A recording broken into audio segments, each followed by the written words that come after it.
Good news, she's dead. The witch of the west is dead. The wickedest witch there ever was. The enemy of all of us here in Oz is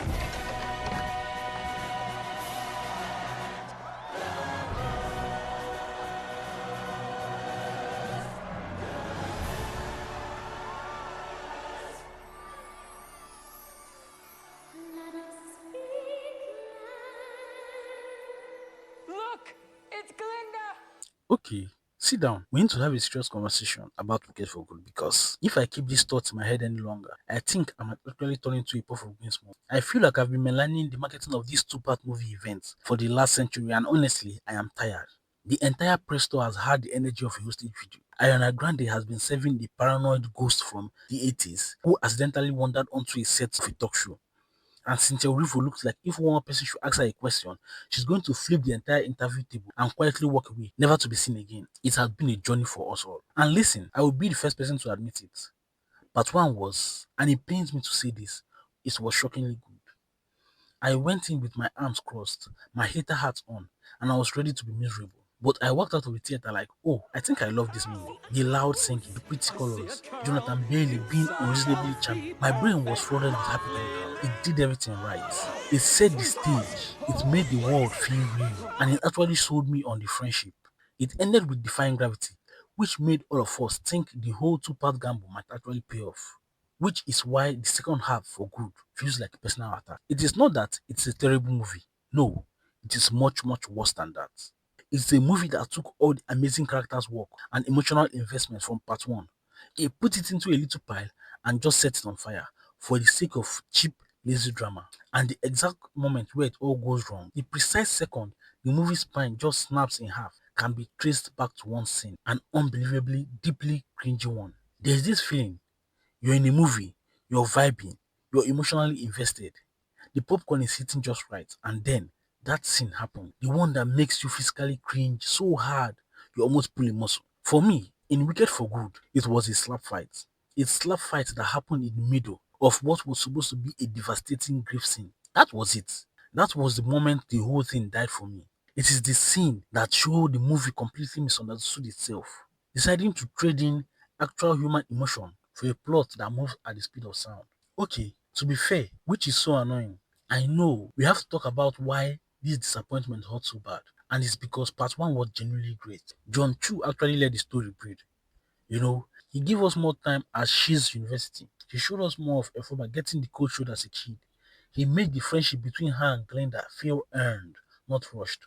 Don't get me started on the cast. Cynthia Erivo shows up and just acts her face off, giving Efoba this perfect mix of I hate everyone and I am a tiny vulnerable baby who must be protected at all costs. It is incredible. And Ariana Grande was the perfect Glenda. She absolutely nailed that high energy popular girl who is one inconvenience away from a full meltdown.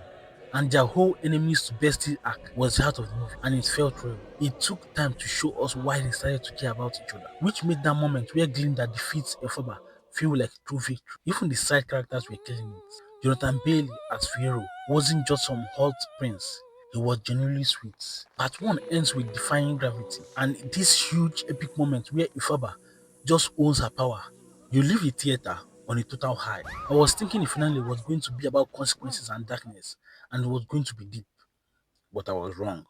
The second movie starts moving at a million miles per hour. The Wizards' propaganda has turned Elphaba into a national threat, and Glinda is now Glinda the Good, the smiling poster child for the whole corrupt regime. She's also engaged to Fiyero, who is, let's be real, damn bad for Elphaba. The drama is thick. Then, things go from messy to tragic. In a truly terrible plan to catch Elphaba, Madame Morib summons a tornado, a casual tornado. A tornado drops a literal house from Kansas right on top of Elphaba's sister. This is supposed to be it, the big, soul-crushing emotional event of the movie. Nessa is dead. Elphaba, completely gutted, flies to Munchkin Land, and there is Glinda. This should be a scene of the century. Two friends, ripped apart by politics, lies, forced to face each other over a shared horrific loss. You have Glinda, who is part of the system that did this, and Elphaba, drowning in a grief that's entirely justified. The dramatic potential is off the charts. The air should be so thick with pain you could cut it with a knife. But what does the movie do with this power cake of emotion? It has them into a physical fight over a boy. As Elphaba is processing the fact that her sister was being crushed by a residential building, the conflict immediately pivots to Fiyero. Glinda is mad that Fiyero left her for Elphaba. Elphaba is, well, should be grieving. The arguments get heated, and then it happens. The slap, then some more yelling, and what I can only describe as the magic wand slapping match. It is not a serious fight. It is just two people swatting at each other. It is the real housewife of Oz. Let me just break down why this is a crime. First, what about Nessa? Elphaba's sister. Her entire tragic existence is reduced to being a trigger for a cat fight. A moment that should be about sisterhood and grief is suddenly about romantic jealousy. It's so cheap. Second, we go from horror of a person being crushed by a house to a silly, almost comical fight. The movie doesn't trust us to just sit in sadness for a second. It thinks we need a jolt of reality TV drama, which tells me it has zero confidence in its own story. And third, this is the most unforgivable part. It turns our heroine into basic stereotypes. Glinda's whole journey towards becoming a better person gone. She's just the jealous ex. Elphaba, our righteous complex hero, she's dragged down into this petty argument instead of dealing with her world-shattering loss. The entire friendship from part 1 is just thrown into the trash so they can fight over a dude. It's a complete betrayal of who they are. The scene isn't just bad, it's a symptom of a disease that kills the rest of the movie. The slap fight wasn't just a random moment of madness. Oh no, it was the first domino in a long, sad, wobbly line of dominoes that completely knocked over the rest of the movie. Once the film showed it was willing to treat character for cheap plots, everything else started to unravel at lightning speed. All the big tragic moments from the stage show's second act are just blazing through. Buck's transformation into Tin Man happens so fast, you will almost miss it. 1 minute, he's talking. The next, Elphaba does some weird magic and poof, he's metal and running away. There's no time to feel sad about it. We are on to the next thing. Fiyero becoming a scarecrow is just rushed. He gets captured, and then like 5 minutes later, there's a scarecrow on a pole. The movie just trusts that we all know the story and doesn't bother connecting the dots. The absolute horror of his fate and Elphaba's desperation are completely glossed over. We get the song No Good Deed, but it feels less like a raw scream of a woman who has lost everything, and it's more like a mandatory musical number the movie had to include. And then Dorothy, she just shows up. Her and her little friends feel like items on the to-do list. Introduce a girl from Kansas. Check. Have her steal the shoes.